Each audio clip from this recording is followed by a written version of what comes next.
आप सभी को सलाम। और परमेश्वर का हम शुक्र करते हैं कि परमेश्वर ने हमें ये मौका दिया कि हम परमेश्वर की महिमा के लिए और परमेश्वर के सिंहासन के सामने जो है वो आ सकते हैं। आज की लेसन जो है हमारे सामने निर्गमन उसका 9वां अध्याय है, उसको हम पढ़ सकते हैं। हम ऑलरेडी जो है वो देख रहे हैं कि किस तरह से परमेश्वर मूसा को तैयार करता है और मूसा को इज़राइल के पास जो है वो लेकर आता है ताकि वो उन्हें बंदुआई से छुड़ाए।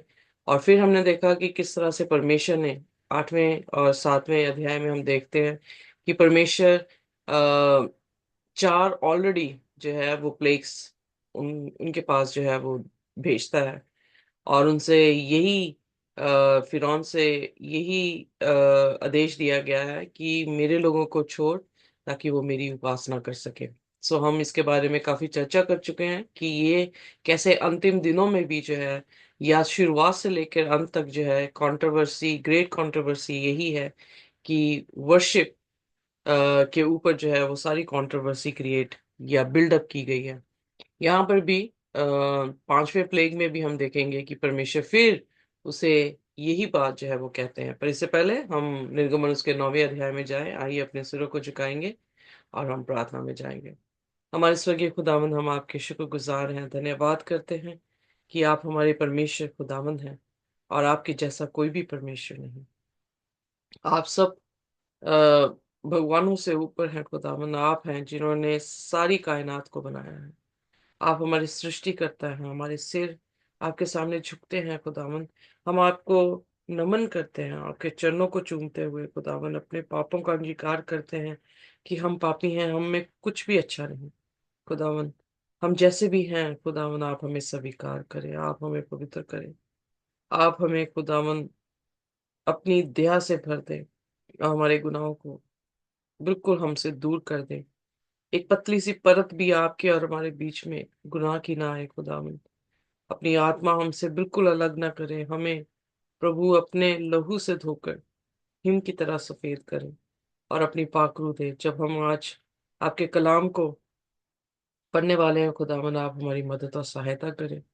आप बोले और हम सुने, आप बढ़े हम घटें, और खुदावन हमारे जीवनों को आप आशीष और बरकत दें। इस प्रार्थना को हम यीशु के नाम से मांगते हैं, आमीन। आइए हम एक्सोडस निर्गमन उसका हाँ। 9वां अध्याय और उसकी पहली आयत से पढ़ेंगे। पशुओं की मौत। फिर यहोवा ने मूसा से कहा, फिरौन के पास जाकर कह, इब्रियों का परमेश्वर यहोवा तुझसे इस प्रकार कहता है, मेरे प्रजा के लोगों को जाने दे कि मेरी उपासना करे। और यदि तू उन्हें जाने ना दे और अब भी पकड़े रहे, तो सुन, तेरे जो घोड़े, गधे, ऊंट, गायें, बैल, भेड़, बकरी आदि पशु मैदान में हैं, उन पर यहोवा का हाथ ऐसा पड़ेगा कि बहुत भारी भारी भारी मरी होगी। क्योंकि यहाँ पर हम देखते हैं कि परमेश्वर फिर फिरौन के पास मूसा को भेजता है। वेल, ये गुड चीज, ये बड़ी अच्छी चीज है जो हमें सीखने को मिलती है कि परमेश्वर बिना वार्निंग जो है वो कुछ भी हानि अ, इंसानों के ऊपर नहीं देता। सो खुदा ने वार्न किया है और उस दौरान, इससे पहले कि वो महामारी भेजते, उन्होंने जो है मूसा से कहा कि जाके फिरौन से एक बार फिर कह। कौन कह रहा है? फिर अपने आप को आइडेंटिफाई किनके साथ कर रहे हैं? हिब्रू जो शब्द आया है, इब्री लोगों के साथ जो है उनका परमेश्वर होने के बारे में जो है वो अपने आप को, अपना तारुफ जो है वो इस तरह से कह रहे हैं कि मैं इनका परमेश्वर हूं, इन्हें तू छोड़ दे ताकि ये मेरी उपासना करें। वेल, क्योंकि फिरौन ये सोच रहा है कि वो मेरे लोग हैं, बट परमेश्वर जो है वो वो अपने लोग जो है वो उनको बोल रहा है। सो एग्जैक्टली वही बात है कि जो फिरौन है वो संसार को या शैतान को जो है वो दिखा रहा है और संसार का ईश्वर अपने आप को मान रहा है। जब यीशु मसीह के पास भी जो है आजमाइश आई तो वो यीशु मसीह से भी यही कहने लगा कि अगर तू मेरे सामने सिर झुका देता है या मेरी इबादत करता है तो मैं ये सारी दुनिया की चीजें जो हूँ वो तुझे दे दूंगा। पर प्रभु यीशु मसीह ने वहां पर उसे दुत्कारा और उसे जो है वहां से दूर जाने को कहा, और ये कहा कि लिखा है कि तू एक ही परमेश्वर की जो है वो इबादत कर। सो यहाँ पर भी हम देख रहे हैं कि शैतान के हाथों से खुदा अपनी कौम को जो है वो बाहर निकालने की बात कर रहा है। और मूसा जो है वो खुदा की जगह में, जैसे हमने ऑलरेडी सीख लिया कि खुदा ने जो है उसे अपनी जगह में जो है वो खड़ा किया है, और हारून को नबी के रूप में खड़ा किया है, और इस तरह से अपनी चेन ऑफ कमांड के जरिए से जो है वो बातें कर रहा है। उसने कहा कि अगर तू रिफ्यूज करता है इन्हें जाने से, यानी इनकार करता है और तू नहीं इन्हें जाने देगा, तो खुदा क्या करेगा? एक ऐसी महामारी तेरे जानवरों में जो है वो देगा। हम ऑलरेडी देख चुके हैं कि जब चौथी प्लेग आया था, जब वो फ्लाइज आए थे जो कि बहुत पॉइजनस थे और उन्हें उन्हें काट रहे थे, उनके जिस्मों को काट रहे थे, तो वहां पर मेंशन किया गया है कि इज़राइल या गोशेन पर एक भी जो है वो फ्लाइज नहीं आई। सो खुदा यहाँ पर एक चीज तो हमें जरूर देखने को मिलती है कि परमेश्वर अपने लोगों को किसी भी तरह से मैजिक से, किसी भी तरीके से वहां से लोप नहीं कर रहा, बल्कि उसके लोग वो सारी चीजें देख रहे हैं, और वो लोग वहीं पर है जब परमेश्वर उन्हें छुटकारा दे रहा है। कैसे हो सकता है कि जब छुटकारा दे रहा हो और वो अपने लोगों को लोप कर दे? जैसे बहुत सारे लोग जो है वो रैप्चर के बारे में बात करते हैं कि रैप्चर जो है वो होगा, पर 7 प्लेग से पहले धर्मियों का जो है वो रैप्चर हो जाएगा। कैसे हो सकता है कि 7 प्लेग्स आए ना हो और आप जो है वो पहले स्वर की बादशाह में पहुंच जाए? 7 प्लेग्स आए ही इसलिए रहे हैं ताकि उनके लोगों को क्या किया जाए? डिलीवर किया जाए, उनके लोगों को जो है वो छुटकारा दिया जाए। सो कैसे हो सकता है कि बिना छुटकारा दिए खुदा आपको लुप्त कर दे या आपको वहां से जो है वो ले जाए? सो इसलिए इज़राइल जो है हमारे सामने एक उदाहरण है। आइए देखिए पहला कुरिन्थियन उसका 10 और उसकी 11वीं आयत। कोई भी जन जो है वो जल्दी से इसे खोल दे और इसे पढ़ दे कि ये जो कहानियां हमारे लिए लिखी गई हैं, ये कहानियां क्या वजूद रखती हैं? क्या ये कहानियां महज झूठ थी, या ये कहानियां जो है वो सिर्फ उसी समय के लिए थी, कि हमारे लिए भी कोई जो है ये कहानियां मतलब रखती हैं? आइए पढ़ दे मेरे साथ पहला कुरिन्थियन उसका 10 अध्याय और उसकी 11वीं आयत।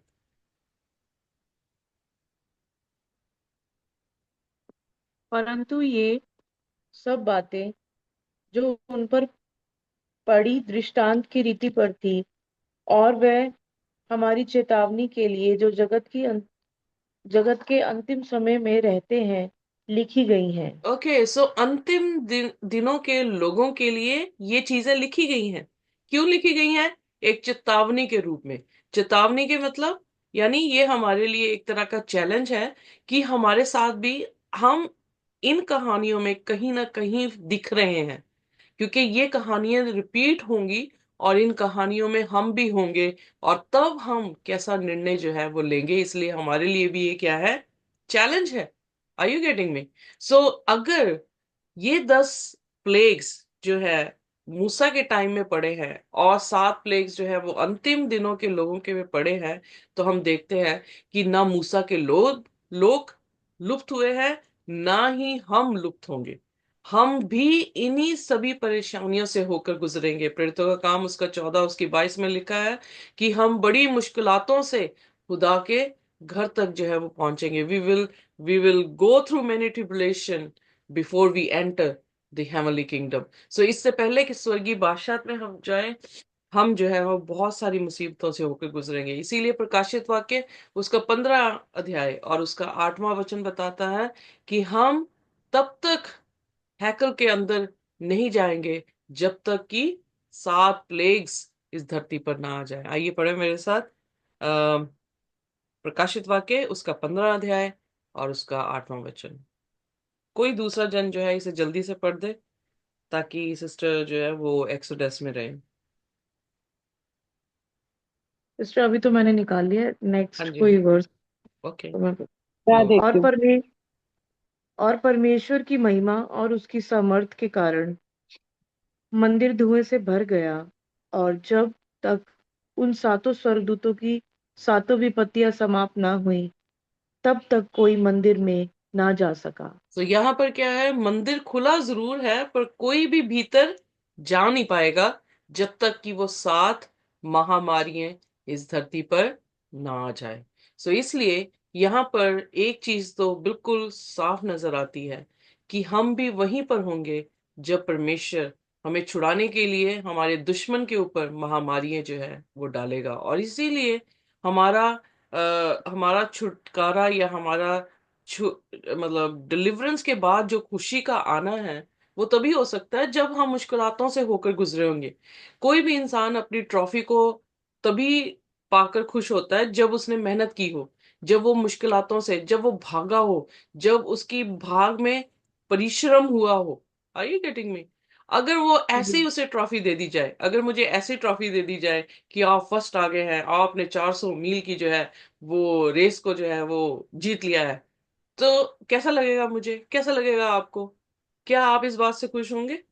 क्या आप वैसा खुश होंगे कि जब लिटरली आप जो है वो भागे हो?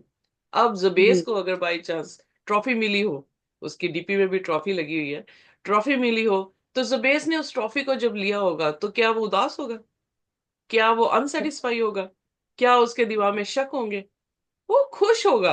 क्यों? क्योंकि उसने मेहनत की थी, उसकी मेहनत जो है वो साकार हुई है। और इस कारण जो है उसकी ट्रॉफी उसके लिए बहुत ही बहुमूल्य है। इसीलिए पौलुस क्या कहता है, मैंने अपनी दौड़ दौड़ी है, सो उसने अपनी दौड़ दौड़ी और वो उस इनाम के लिए जो है वो दौड़ता रहा है।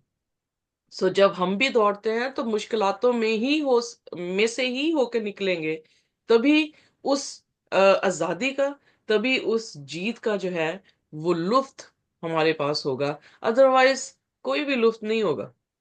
एम आई राइट? सो इसलिए जी खुदा आपको लुप्त नहीं कर देगा जब वो आपके दुश्मन के साथ बातचीत कर रहा होगा, जब वो आपके दुश्मन को कहेगा कि मेरे लोगों को जाने दे।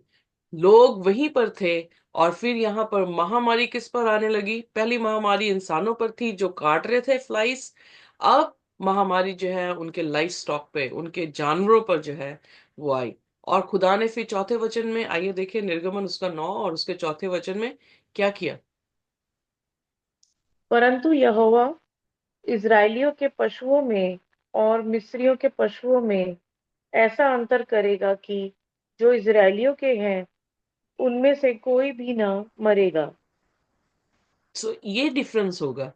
ये डिफरेंस नहीं होगा कि हम प्लेग से पहले ही जो है वो रैप्चर हो गए होंगे। नहीं, वो डिफरेंस देगा। कैसे? जैसे हम डिफरेंस देंगे कि हम दुनिया के लोगों से हटकर परमेश्वर की इबादत परमेश्वर के दिन में जो है वो कर रहे हैं, या परमेश्वर के हुक्म, परमेश्वर के अनुसार जो है वो मान रहे हैं, तो वो हमारे बीच में और खुदा के बीच में एक चिन्ह होगा। उसी तरह से जब वो रिवॉर्ड दे रहा है, तो रिवॉर्ड में भी क्या दे रहा है? डिस्टिंक्शन दे रहा है उन लोगों की जो लोग उसके हैं, और उन लोगों की जो लोग उसके नहीं हैं। जो उसके नहीं हैं उन पर 5वां प्लेग जो है वो आएगा, बट उन लोगों पर नहीं जो इजरायली हैं, उन पर जो है कुछ भी आंच नहीं आएगी। और एक यकीनन है कि खुदा के वचन में यही दर्ज है कि खुदा अपने लोगों को जो है वो क्या करेगा? प्रोटेक्ट करेगा। खुदा उनका, उनकी शहर पनाह होगा। खुदा उनका गढ़ होगा। खुदा उन्हें अपने पंखों के नीचे छुपाएगा। सो ये बार बार फ्रेजेस जो आ रहे हैं बाइबल में, वो यही बताते हैं कि God is a deliverer, God is a preserver of his people. So वो अपना लोगों का प्रोवाइडर है। सो ऐसे ही हुआ कि जब खुदा ने 5वीं महामारी दी, तो वो महामारी इज़राइल पर नहीं आई, उनके जानवरों पर भी जो है वो नहीं आई। मैं हैरान होती हूँ कि पौलुस ने सही कहा था, तू और तेरा घराना बचाया जाएगा। इमेजिन करे कि कंपनी, किस कंपनी के जो है कंपनी के नीचे आप काम कर रहे हैं, अगर आप जानवर भी हैं, हाँ, सॉरी मैंने गलत वर्ड बोल दिया, अगर हमारे जानवर भी हैं तो उन पर भी जो है वो महामारी नहीं आ रही। Can you see? रहाब ने अपने कमरे में जो है जितने भी उसके रिश्तेदार थे, जितने भी उसके संगी साथी थे, उन सभी को जो है अपने कमरे में रखा, और अब उसकी खिड़की पर जो है लाल कपड़ा जो है वो बंधा हुआ था। तो उसके साथ साथ जितने लोग उसके साथ थे वो क्या थे?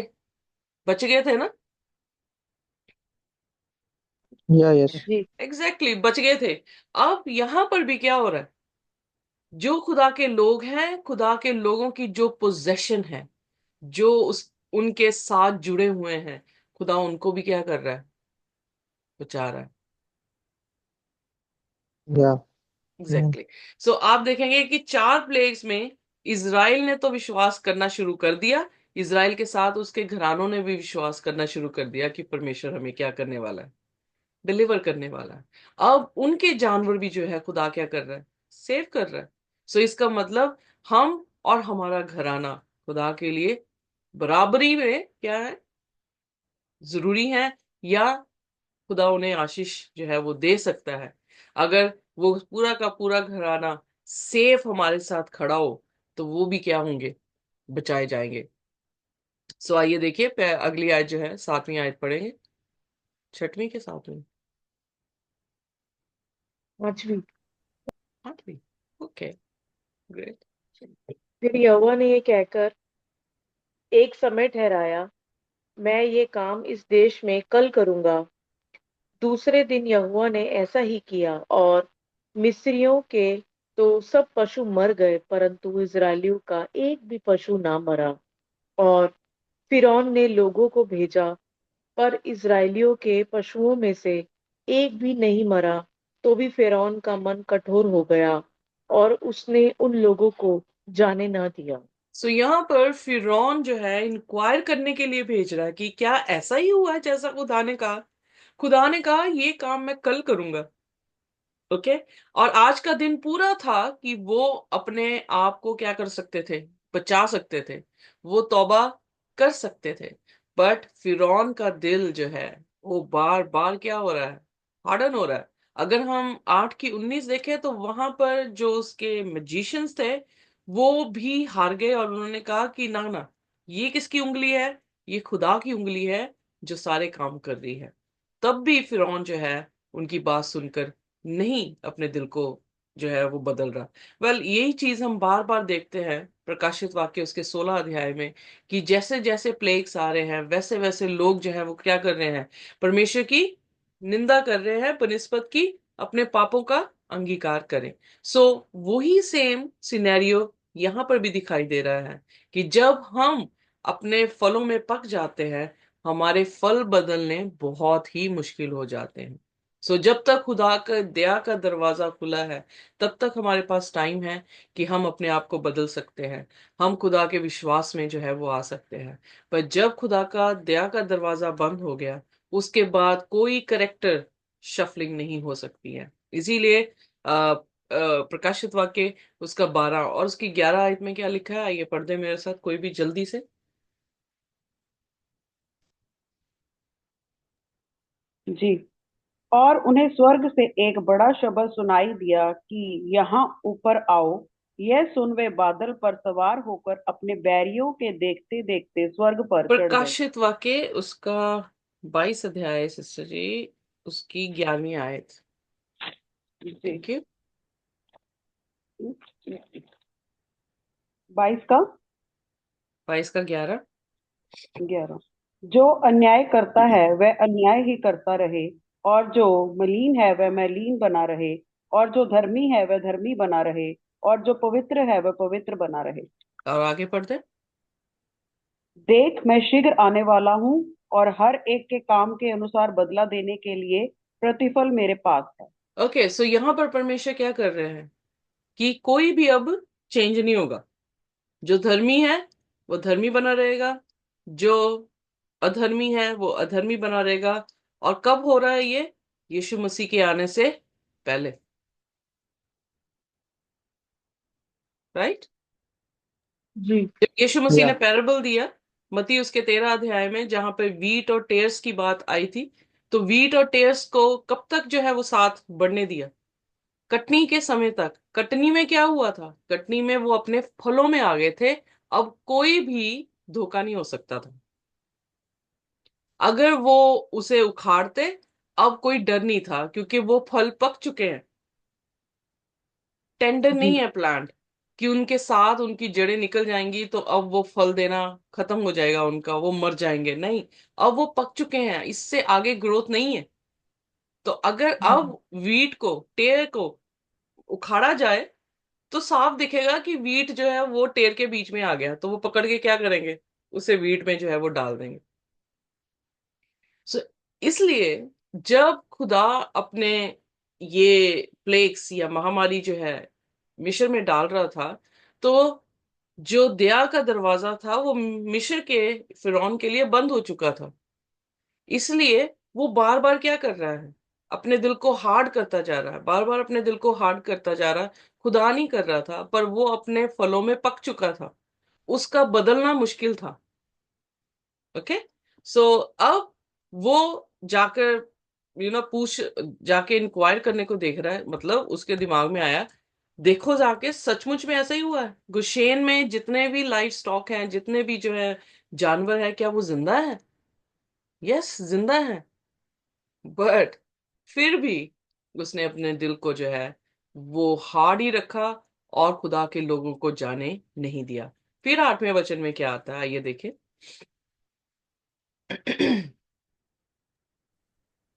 जी। फिर जी। यहोवा ने मूसा और हारून से कहा, तुम दोनों भट्टी में से एक एक मुड़ी रख राख ले लो, और मूसा उसे फिरौन के सामने आकाश की ओर उड़ा दे। तब वह सूक्ष्म धूल होकर सारे मिस्र देश में मनुष्य और पशुओं दोनों पर फूले और फोड़े बन जाएगी। ओके, सो यहाँ पर खुदा ने जो है कुछ अलग सी बात उन्हें करने को कही।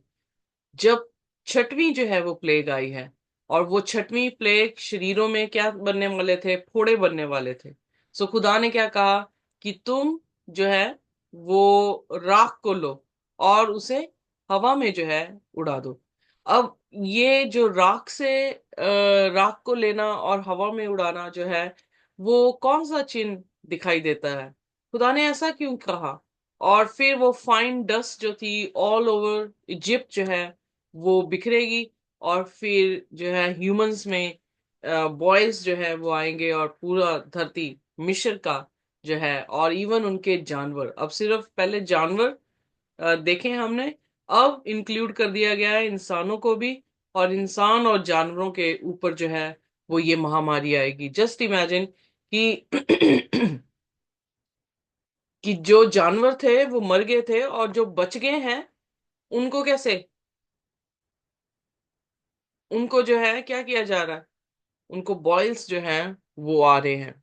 सो जब ये मिट्टी का उड़ाने की बात आई है, आप देखेंगे यीशु मसीह ने भी जो है एक अंधे के आंखों में जो है वो मिट्टी लगाई थी। एम आई राइट? जी। यस। जी। सो यहाँ पर मिट्टी जो है वो बिखार रहे हैं। सो क्या ये मतलब like what what this sign is all about? We are किसी, dust. हाँ जी, सॉरी।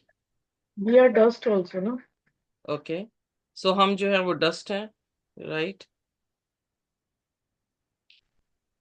So, अगर हम एक थियोलॉजियन को मैं पढ़ रही थी, और मैं इसको जो है वो देखने की कोशिश कर रही थी कि इसका क्या अर्थ है, तो वो उत्पत्ति उसका 15 अध्याय को दिखा रहे थे, और 15 अध्याय में वो इस आयत को दिखा रहे थे जहां पर खुदा जो है वो वाचा इब्राहिम से बांधता है, और उसे कह रहा है कि ये मुल्क कनान जो हूं वो मैं तुझे दूंगा। और फिर उसके बाद उसे ये भी बताया गया कि 400 साल के लिए जो है तेरे लोग जो हैं वो इस लैंड में स्ट्रेंजर होंगे, और उसके बाद वहां पर वो गुलाम बनेंगे, अफ्लिक्ट होंगे, और उसके बाद मैं इन्हें वापस जो है यहाँ पर लेकर आऊंगा। तो वो ये बता रहे थे कि जब वो उस वाचा में था, तो I am just getting the words, sorry, give me a minute.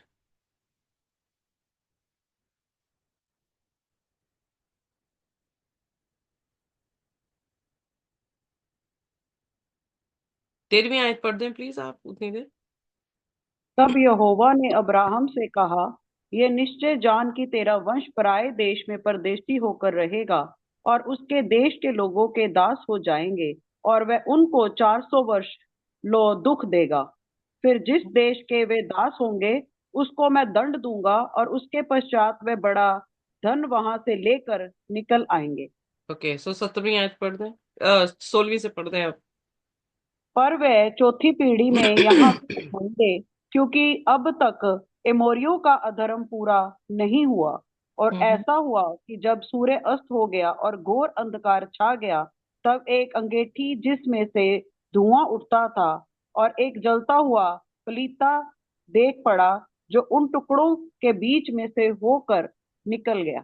सो यहाँ पर भी जो वो वाचा बांध रहा है, तो एक फर्नेस फायर जो है वो दिखाई दे रही है। तो वो थियोलॉजियंस ये कह रहे थे कि ये जो है, जो खुदा ने वाचा बांधी थी, वहां पर भी एक स्मोक था और ऐश थी। तो वो ऐश को बिखारने का मतलब ये था कि नाउ टाइम हैज कम, समय आ गया है कि तुम्हारा क्या हो जाए, उद्धार हो जाए। सो वो रेफर कर रहे थे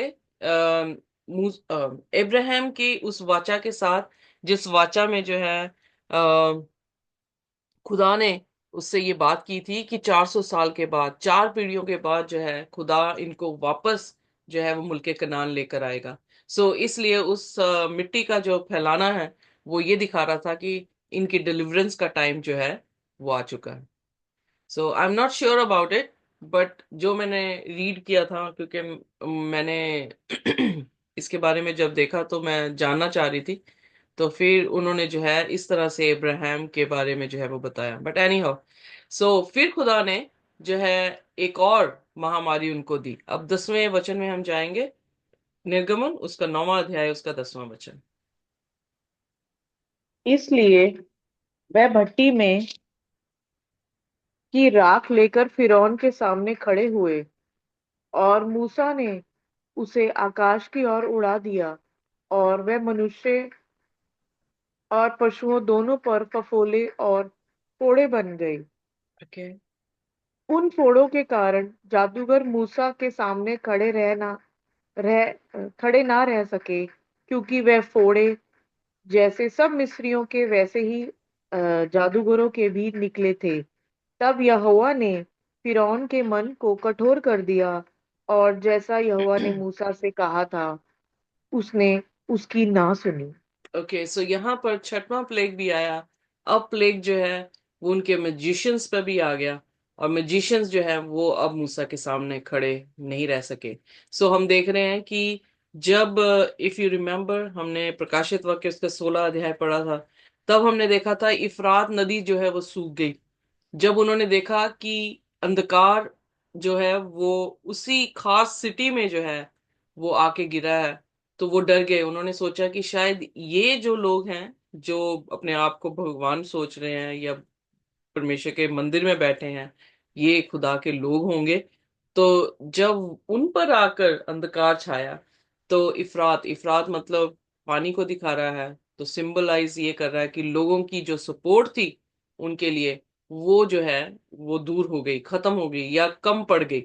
और वो जो है अकेला, 20 जो है वो अकेला रह गया। Are you getting me? कि मुझे आयत आयत देनी चाहिए, क्योंकि मेरा या एक्सप्रेशन वर्ड्स, गेटिंग यू।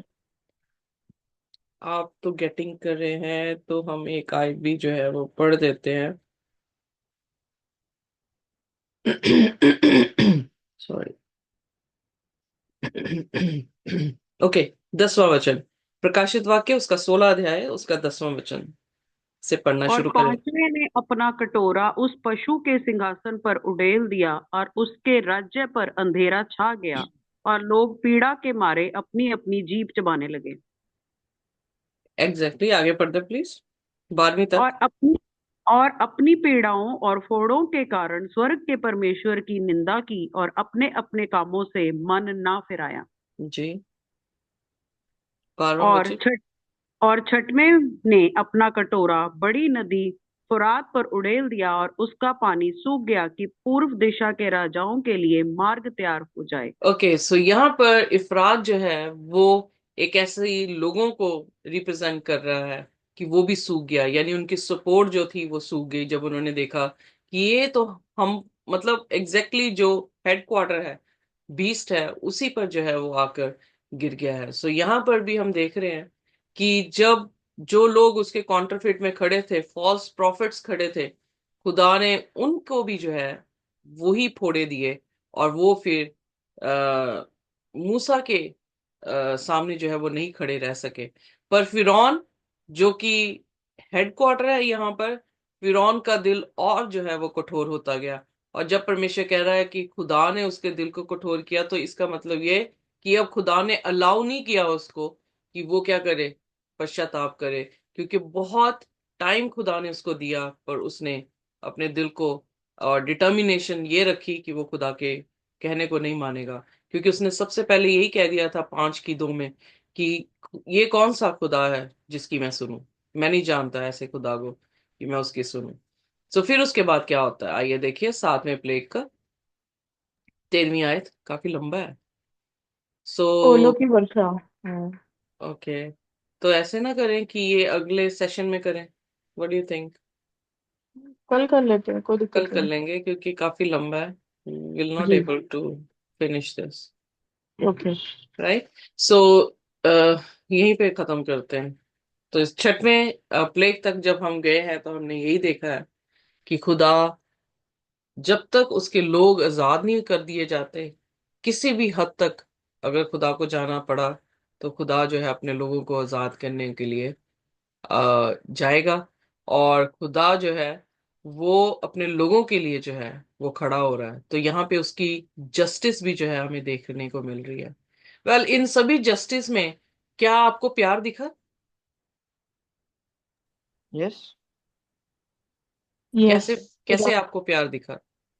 इजराइलियों के लिए प्यार दिखाया। मुझे तो और फिरौन के लिए भी प्यार दिख रहा है, जी बिल्कुल बिल्कुल। क्योंकि वो टाइम दे रहा है, वो बात कर रहा जाएंगे, हाँ। है, वो ऐसे नहीं है कि बिना बताए उनसे, उनके साथ जो है वो सारे महामारी भेज रहा है। वो बात कर रहा है उनसे, उनको चेतावनी दे रहा है, उनको बचने का रास्ता भी बता रहा है।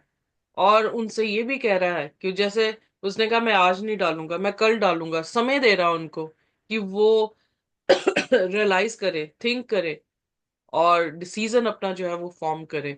बट खुदा की बात ही नहीं मान रहे।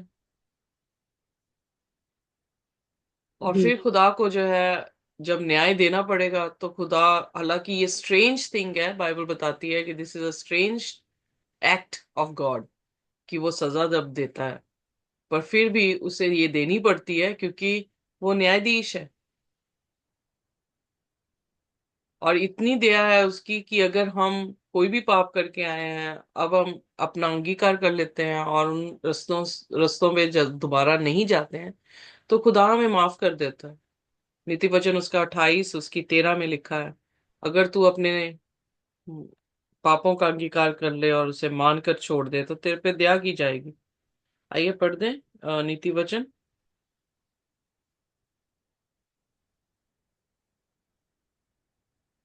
28 उसकी 13। जी।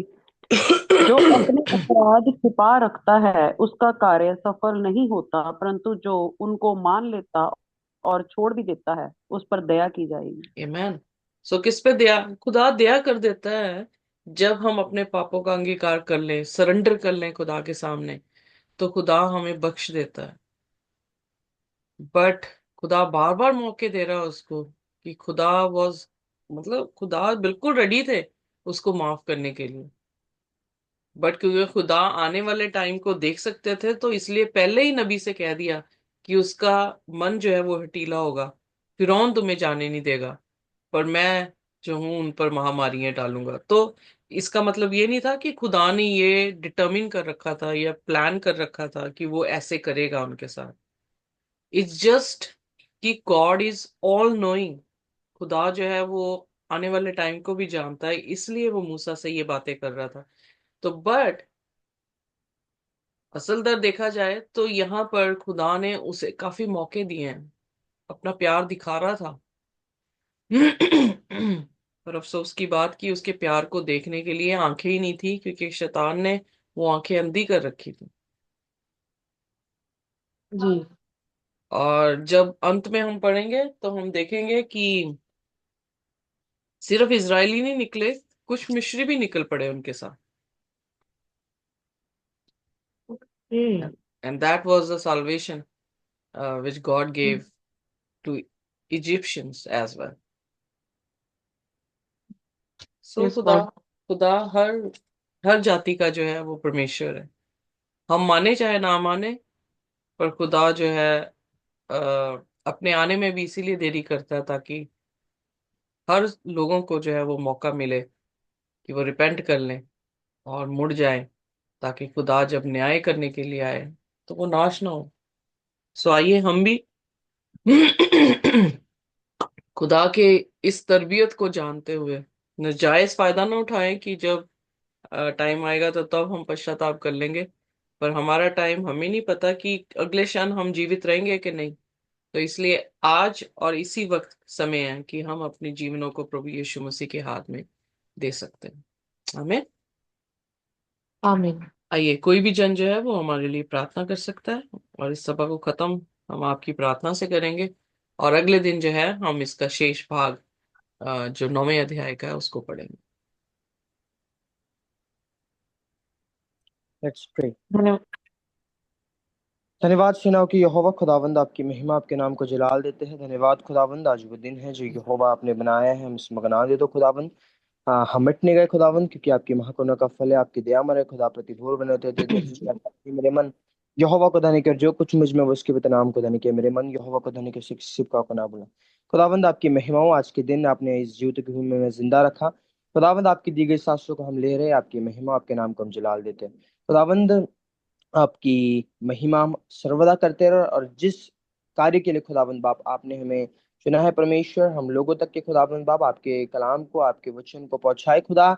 और आप उसमें हमारा इस्तेमाल करेंगे, हमारे मान, हमारा विश्वास। आपका वचन कहता है, ना तो बल से ना शक्ति से, परंतु मेरी आत्मा के द्वारा का मुझसे ना हो, कि यहोवा का ये वचन है खुदाबंद। यस लॉर्ड, हमने वचन में भी पढ़ा, जब रोमियो 3 उसके 28 से जब हम आगे बढ़ते तो वहां पे लिखा है कि परमेश्वर सिर्फ केवल यहूदियों का परमेश्वर नहीं, वो अन्य जातियों का भी परमेश्वर है। वो खतना वालों का भी विश्वास से और खतना रहितों का भी विश्वास से वो परमेश्वर ठहरा है खुदावंद। हमने देखा परमेश्वर, और बहुत सारी बातों को हमने सीखा कि खुदावंद बाप जो आप में बना रहता है खुदावंद बाप, वो बल से बल पाते चले जाएगा। वो ख्वाबों की नहीं उड़ता है परमेश्वर, वो दौड़ता है थकित ना होता, चलता है और श्रमित ना होता है खुदावंद बाप। वो दौड़ेगा खुदावंद बाप और श्रमित ना होगा खुदा, चलेगा और थकित ना होगा खुदा। आपका वचन जो आप में खुदावंद बाप बना है, वो खुदा आप में और मजबूत होता चला जाता है खुदावन। आपके वचन के द्वारा हमने सीखा, और हम आपसे मांगते और चाहते हैं खुदा, हम किसी भी तरीके से किसी भी बहकावे में ना आए परमेश्वर। जिस तरह फिरौन का हृदय कठोर पाया गया खुदावन, हम अपने हृदय को कठोर ना कर बैठे कि हम आपकी आवाज को ना सुन सके खुदावन। जब आपका वचन आज हमसे बातें कर रहा है खुदा, होने दे इस वचन के अनुसार हम अपने जीवन को और बेहतर करते चले जाए। जिस तरह हम आगे देखने जा रहे हैं कि किस तरह खुदा कुछ मिस्रियों ने भी परमेश्वर उस यात्रा को वो निकल पड़े, क्योंकि उन्हें जाना कि खुदा तू सच्चा परमेश्वर है। और खुदावंद बाप उसी तरह खुदा, हम भी यदि आज खुदावंद बाप किस चीज से पीछे हट चुके खुदा, हम आपके वचनों के द्वारा आप में और मजबूत होते चले जाए खुदा, ताकि हम आपके दुस्सागमन के लिए तैयार पाए जाए। धन्यवाद खुदावंद आपके वचनों के द्वारा आशीषित करने के लिए। And we have known that, हमने जाना है परमेश्वर, जो आप में बना रहता है खुदावंद बाप, वो कभी लज्जित नहीं होता खुदावंद। हम अपनी जड़ें मत्ती 13 के अनुसार परमेश्वर ऐसी, हम अपनी खुदावंद बाप जो दोनों खुदावंद बाप उगे, परंतु परमेश्वर जिसकी जड़ें मजबूत पाई गई वो टिका। और जो चट्टान पर घर बनाया गया परमेश्वर, वो भी परमेश्वर बिना किसी रुकावट के परमेश्वर टिका रहा। हम यीशु मसीह, आप जो हमारी फाउंडेशन है खुदा, आप में मजबूत हम पाए जाए खुदा।